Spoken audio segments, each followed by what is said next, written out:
Death, taxes, and Maryland women's basketball, the things you can rely on. Brenda Frese here to talk about it. Locked On Women's Basketball starts now. Ogunbowale for the win. Good! You are Locked On Women's Basketball, your daily podcast on women's basketball.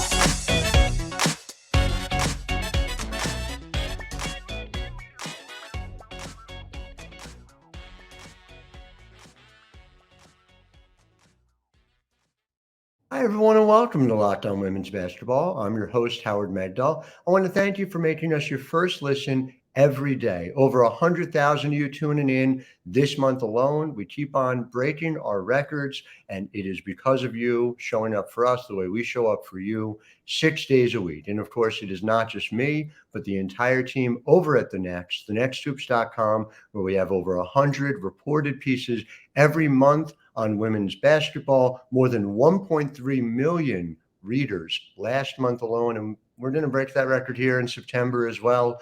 You want your business in front of us? Editors at thenexthoops.com. Happy to talk to you about 2024 sponsorship opportunities. And we spend a lot of time there talking about Maryland players past, present, future. We're delighted to once again have the head coach at Maryland, Brenda Frese, with us. Brenda, you guys lost 87% of your scoring 2 years ago into last year and went to the Elite Eight. Having this kind of continuity now, we'll talk about there are some losses, there are some key players coming in, but does it feel as if there's an opportunity to even start from higher ground, let's say, than the year before? I know there were a lot of questions and concerns last year and, to lose so much and then we, have just this remarkable team and chemistry that goes to an Elite Eight. So, yeah, we're really, really looking forward to this upcoming season. When you talk about having, 4 grad seniors that are in your program, to have that kind of experience with, the youthful bliss of adding 4 freshmen. But I think it kind of takes some of the heat off of your freshmen to really it takes time for them within that journey and that process. So I love the fact that every single one of our returners is come back better. And that's what you expect when you look at your veteran leadership. It's not going to be easy when you look at how front loaded our schedule is. We're not afraid to play anyone. And so I think having the perspective of kind of where the games have fallen, we need to be ready to play right away. No doubt about it. That is very much par for the course for you guys.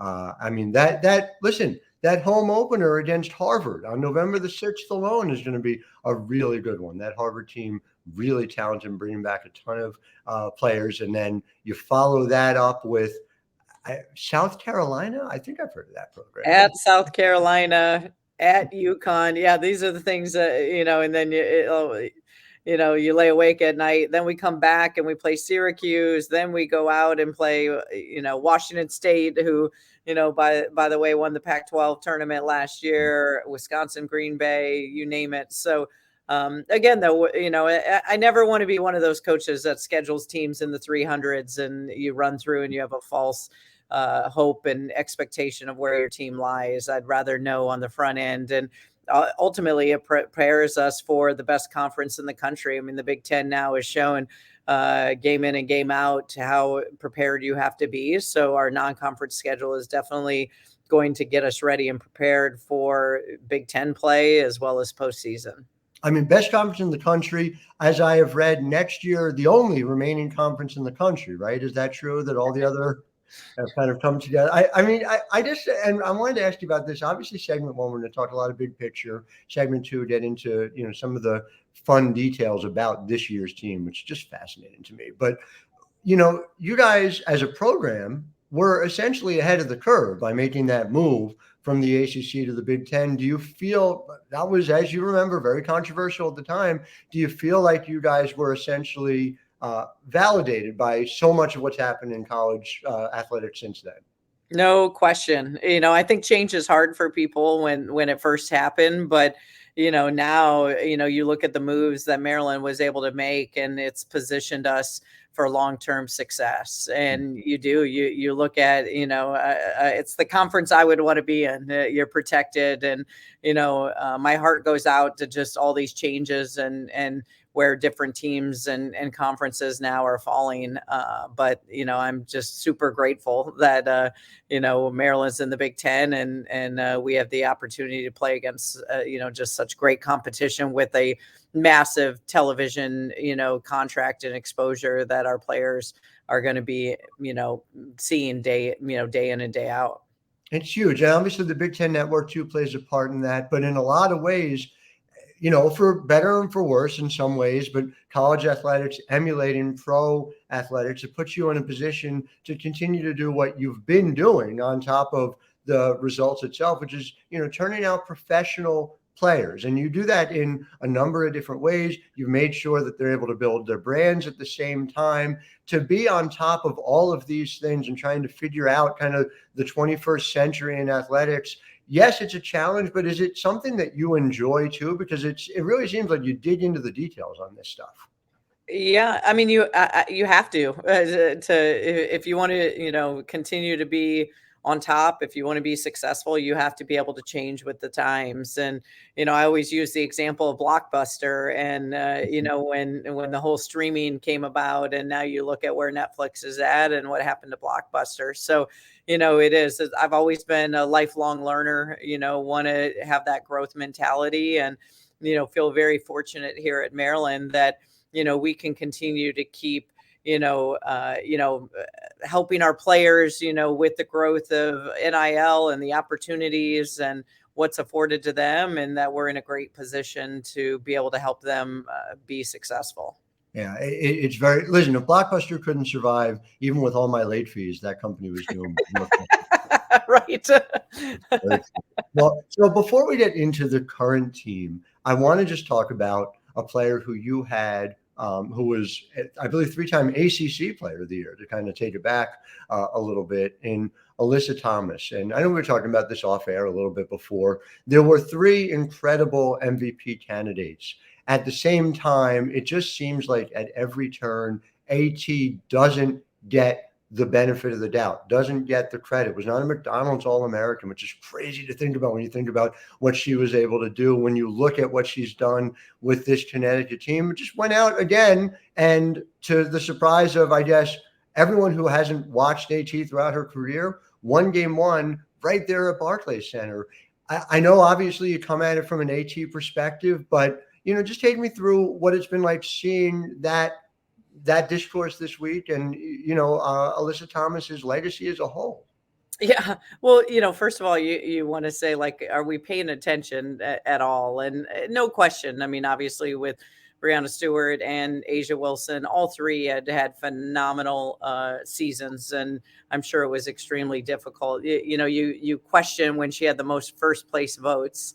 And what more does she have to do? I mean, when you have, you hold the most triple doubles, not only of everyone combined, it's in one season that she has combined everybody else in the league. So when you talk about the most valuable player and what she means to her team with the Connecticut Sun, but, I think it is no different when you talk about, she has been disrespected a little bit. She's always, she doesn't self-promote. She's very humble. And I think sometimes if you're not in that ability to self-promote yourself and kind of put yourself out there, it's difficult. And, there's a reason she's the all-time leading scorer and rebounder, not only in the history of women's basketball in Maryland, but in the history of men's and women's basketball here. But she, it was no different coming up, like you said, disrespected with, didn't make, USA basketball or McDonald's All-American. And, I think AT would tell you at the end of the day, she's had just so much success and so many things to, be grateful for. But I think for all of us, we take it really personally because we know what she's been able to do. And so I think that was the disappointing hit that when that came out. We had post game with Tiffany Hayes, and with Dewana Bonner. And you can understand why DB was in tears about it, and their close relationship, being her fiance. But Tip Hayes too, in tears. If that's what AT seems to mean to everyone around her. And I think bottom line is what she said to me the other night was, if they win this weekend, if they end up winning a title, this is all going to be secondary to her. But it's an interesting thing to figure out. I mean, truly, I was a voter. I voted for Breanna Stewart. If I could have, I would have voted for all three of the major contenders. I would have split my vote. I didn't have the opportunity to do it. I spent days and days agonizing over it. I don't know, and this is kind of where I ended up. We talk about this is unprecedented in the history of the WNBA. I also believe it is probably unprecedented going forward that three of the generational players in this league had their best seasons all at the same time. I mean, do you feel like that is just the new normal, or do you think that, look, this was special even by virtue of how fast the league is growing? Yeah, you hope that it continues. I do think it was a special year. Diamond Miller was in here 2 days ago, and she was so funny in her analysis of talking about, being a pro, and then you have your elite all-stars, right? And you're talking about those three. And she's like, I, would have a good game every third game, but to see them have a, be sore, be tired, play the kind of grind that you do and perform every single night. She said much level respect of just what it takes. And I think that's the thing. When you look at all three of them and they're all in the semifinals, trying to lead their team to championship and performing every single night, what that toll takes on you, not only physically, but mentally. I think those three have clearly put themselves into, just an elite level, as players. No doubt about it. We'll be talking in future years about Diamond Miller in that conversation as well. No question in my mind. So we'll get into that, a bit of the replacement of Diamond Miller, Abby Myers, of course. But first, we'll hear from our sponsor. And let me tell you, I am so glad that DoorDash is a sponsor of Locked On Women's Basketball now.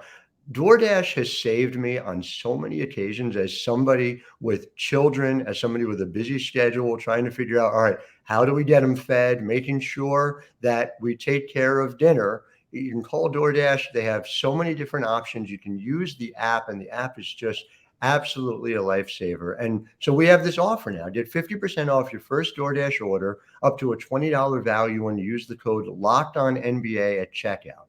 It's a limited time offer, so make sure you grab this. 50% off, up to $20, no minimum subtotal, and 0 delivery fees on your first order when you download the DoorDash app and enter the code LOCKEDONNBA. Ultimately, I'm a subscriber at DoorDash, very, very happy with it. So again, LOCKEDONNBA for 50% off your first order with DoorDash. So Diamond Miller was here 2 days ago, but now you couldn't keep her, right? You couldn't convince her to stick around and play another year. That darn draft, taking away her eligibility. I still had that extra year I was hoping for. Not the first time that a player has been drafted out of the University of Maryland, to put it lightly. And so it's interesting to me as you figure out how to replace Diamond Miller, how to replace Abby Myers, who, of course, had a star turn playing in the WNBA this year as well. But I think the conversation begins, and you tell me about this, but Shyanne Sellers taking another step forward, taking on more responsibility. She did it incredibly last year. We saw her take on a lot more without losing any of her efficiency. Is that kind of where that conversation begins as you figure out, the chess match?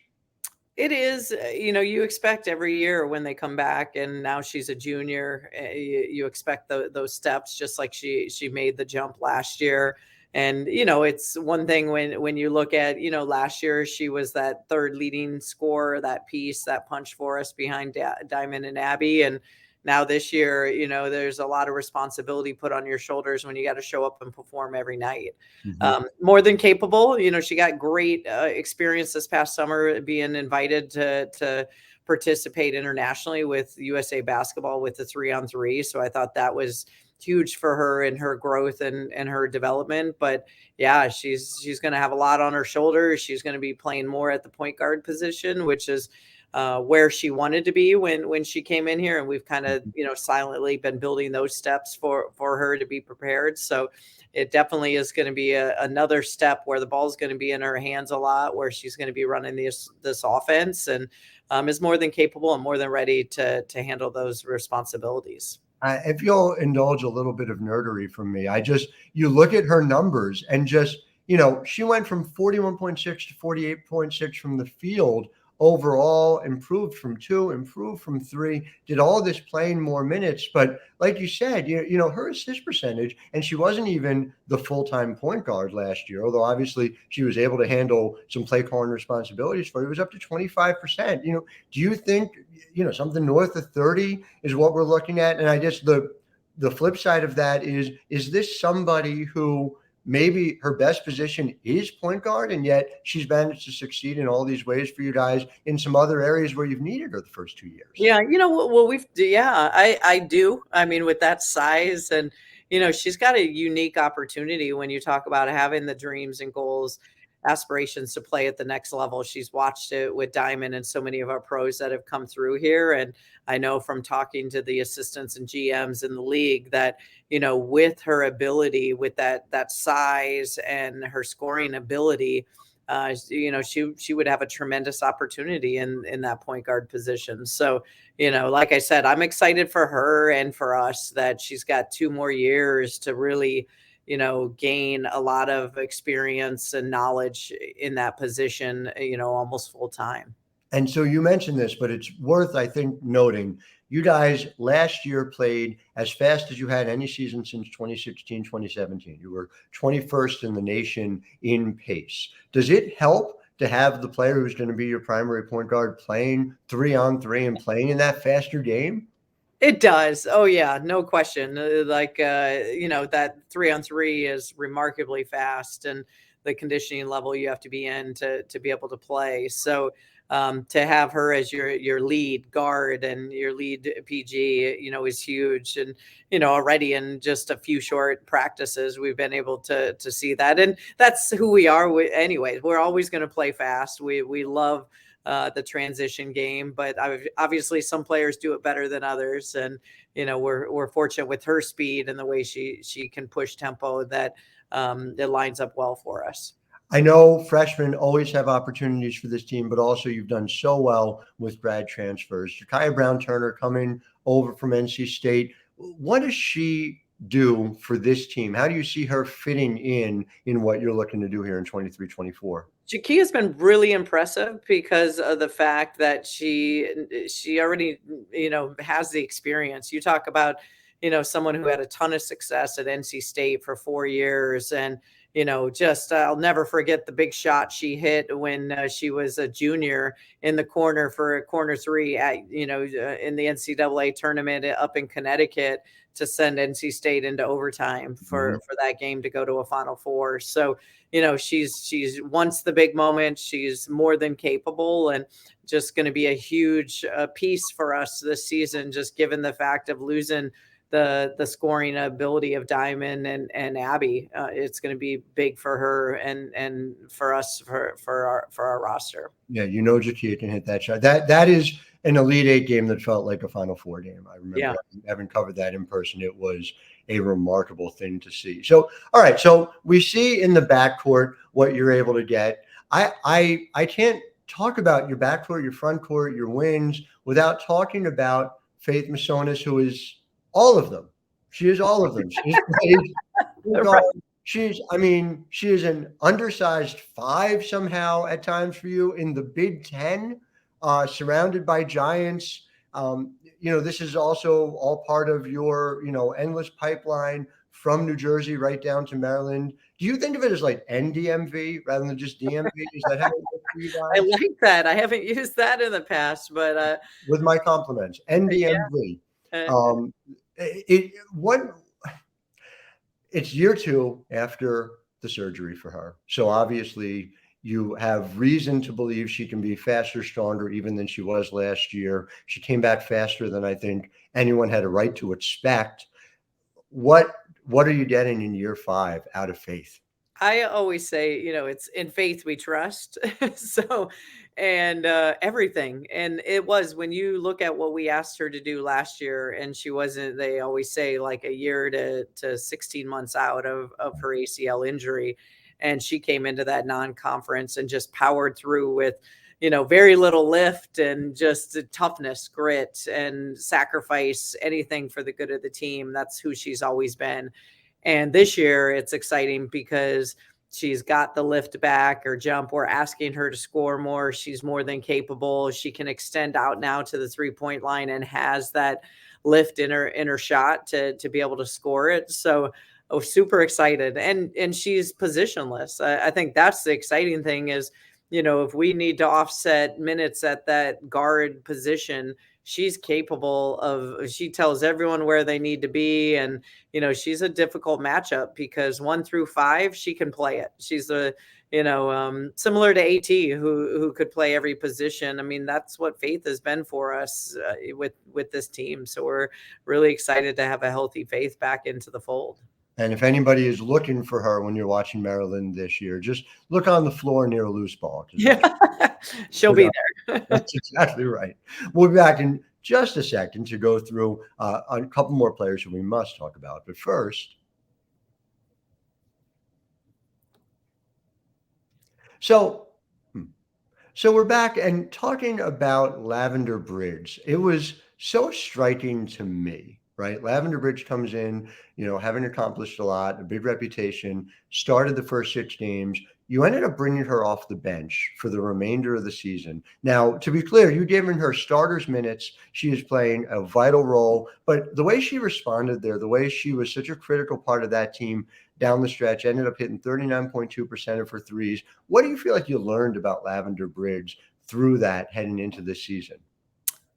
That she can do tough things. Last year was not easy for her. She was still coming off of, a lot of people didn't know, postseason, the year before surgery from a torn hip labrum, and didn't have all of that. Her jump back, she kind of battled with kind of some type of shin splints a little bit in her legs. So she was never healthy. And so, you kind of saw the roller coaster of her year where she had the highs and lows. What I do love is that she stayed the course. She saw she could do tough things. And really, when you talk about her March was the best basketball. And that's where you're playing your toughest competition. And, it's been great. Her off season was exactly where it needed to be. She's completely healthy. She has the bounce back. I mean, she's been one of our best players every single day in practice so far. And it's exciting to kind of see her confidence level and mentality that has changed. She wants that responsibility on her shoulders. So I anticipate she's so talented. She can score the basketball. She's a defender for us that she's going to have a tremendous year. It's so exciting to see how much talent there is there, but you weren't done. You've added a number of top 100 players, as you always do. Take me through what, for instance, Riley Nelson's going to bring as a freshman. Those who have watched your team for years know you're not afraid to get freshmen involved early on. Well, all indications right now, Riley was a McDonald's All-American and, local from, here in our backyard. But I have loved as she has come in, she has been fearless. She's wins every sprint, first in sprints every single day. It does not back down to anything, anyone. Again, reminds me of a Diamond Miller coming in and Alyssa Thomas, where they just kind of had it and that confidence factor. And it's been awesome to be able to see Riley now in the fold with a lot of great talent. It's just really kind of taken her game, even to a higher level that I always knew Riley was competitive. I didn't know she was this competitive until seeing her every single day, not only on the court, but off the court. When we have activities at the home and we bring the team, I mean, she is as fierce as they come, which is really, really exciting.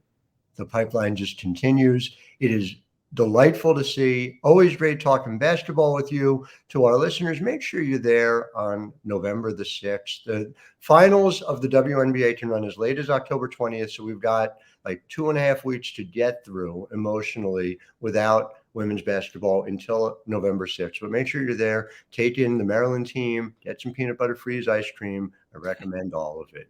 Until tomorrow, when we will be back with you, get you ready for the weekend in WNBA playoffs. I am Howard Megdal, wishing all of you a wonderful Thursday. Ogunbowale for the win. You are Locked On Women's Basketball, your daily podcast on women's basketball.